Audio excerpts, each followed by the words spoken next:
Hi artists. So we're gonna draw our forsythia, like the one that we saw today on our Harbinger of Spring walk. So I'm gonna take my materials, and I have a pencil to start, of course, because pencils are what we start with, because in case we want to erase what we actually are doing, we need a pencil to do that. I have a really cool eraser. It's like looks like a pencil, but it's actually got a little eraser there. So I'm gonna draw an organic line.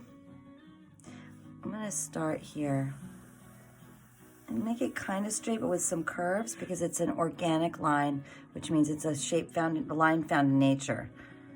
And these are all shapes found in nature because obviously our forsythia is found in nature. I'm gonna do a parallel line now.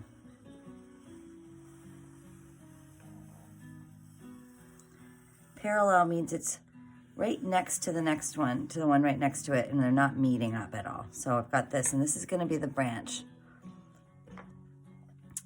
Now I'm gonna start by looking at, so I got this little guy here, I'm gonna look at it close up.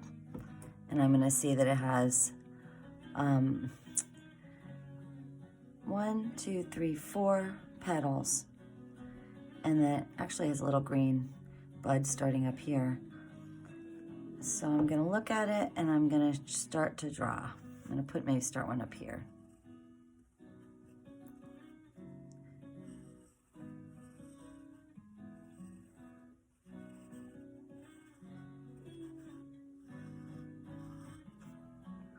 That seems good. And then maybe what I'll do is I'm gonna move down here.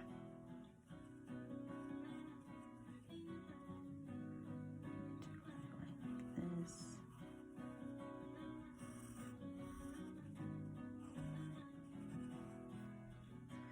Maybe I'll stick one of the petals coming down that way. Put one on this side.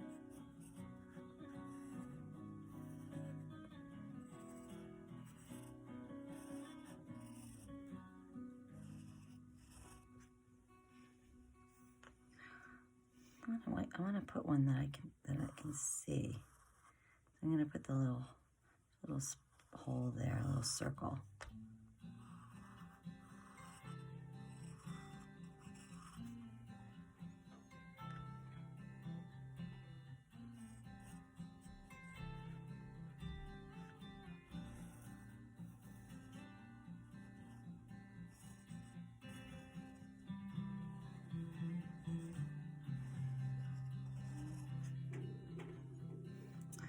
And that's enough for now, because I want to give you guys a chance to do it.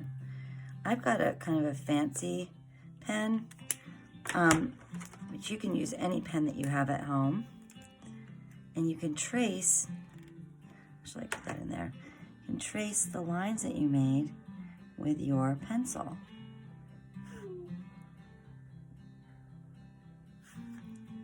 Ruben's crying because he wants me to pay attention to him. But I'm focused on my artwork, so I'm going to ignore him.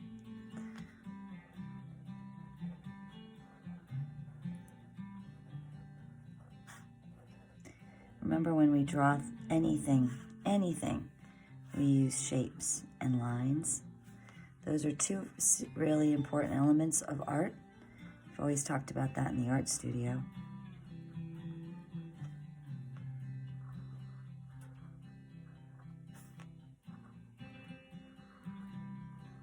Tracing over my lines.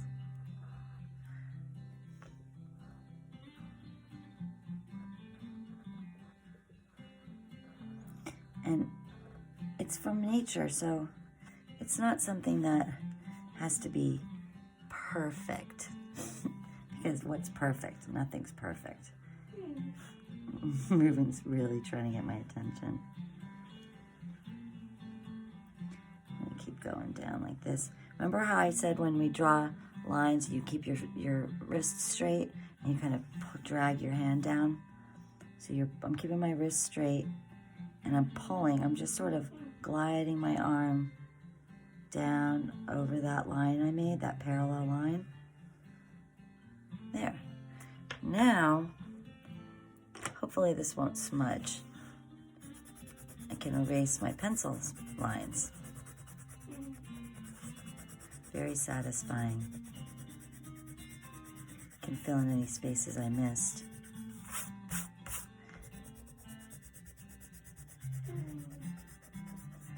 Now, you can use crayons or markers or colored pencils if you have them, but really anything, even just a black and white drawing is nice. So I've got a bunch of different kinds of colors for this. So I have these two yellow. I got two different kinds of yellow. This one's very light, this one's brighter. I think I'm gonna choose this one, but sometimes I'm gonna mix it up a little bit. So I'm gonna go in and color all of the petals because Forsythia has very bright yellow. That's what makes it such a nice harbinger of spring, because the plants themselves are super big. Can be like huge. Especially sometimes you can see them on the side of the road and they're like completely covering parts of the road. I'm trying to do directional coloring if I can. Trying to stay in the lines, but you know, we're having fun, we're relaxing. This is just something fun for us to draw from nature. This is observational drawing. It means we're observing what we're drawing.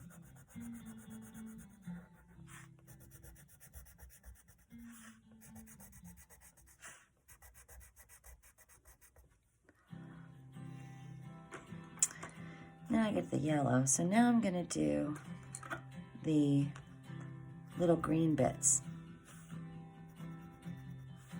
That one doesn't have one.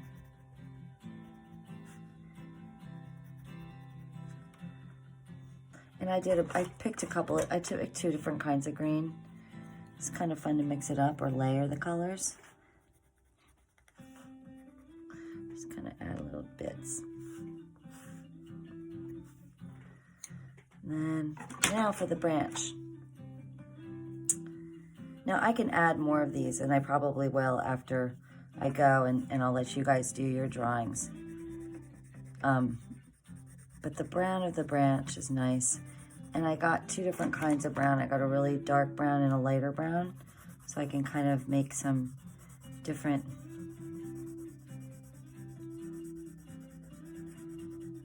directional coloring. I can go back in here and kind of make this a little bit darker. Maybe I'll start to do some dark here. Brown, it's a little different. And depending how old how old the Forsythia plant is, like it might have really big branches because it's been growing for a long time, and the newer branches are smaller and thinner. You can sprout off branches too that look just like this one, but with different kind of go different directions, just like we saw in the video. So there you have it. Your Forsythia, your harbinger of spring. I'll see you next time. Stay artsy.